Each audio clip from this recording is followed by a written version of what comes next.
આ ભગવાનનું સામર્થ્ય છે. અને ત્યારે વૃંદાવનના સંતો કહે,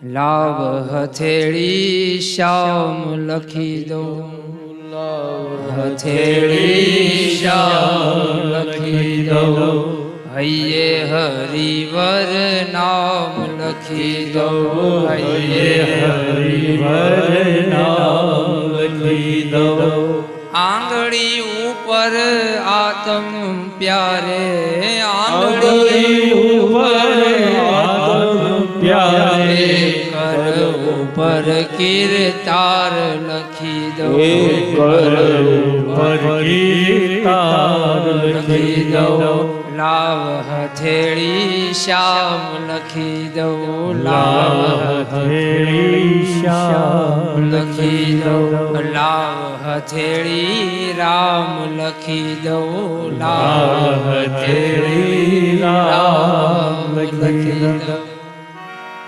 એ પરમાત્મા છે, ખૂબ મોટો છે, અનંત છે, પણ છતાંય એ એટલો નાનો બની જાય કે હથેળીમાં સમાઈ જાય.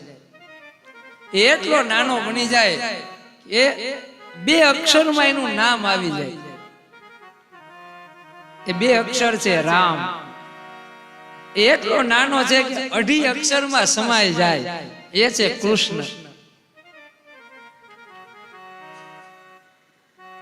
નિગમ નેતિ શિવ અંત ન પાવા, જેનો કોઈ અંત નથી એવો પરમાત્મા આજ બાળક થઈ અને અયોધ્યામાં રમે છે. જેને કોઈ પકડી ન શકે એને પ્રેમ ભાવે પકડી લીધો છે. જે કોઈની પકડમાં નથી આવતા, જેને આ જગતની કોઈ સત્તા પકડી ન શકે, જેને આ જગતનો કોઈ વિદ્વાન પકડી ન શકે, જેને આ જગતનું કોઈ જ્ઞાન ન પકડી શકે, એને ભક્તિ ભાવે પ્રેમ ભાવે પોતાની હથેળીમાં લઈ લીધો છે.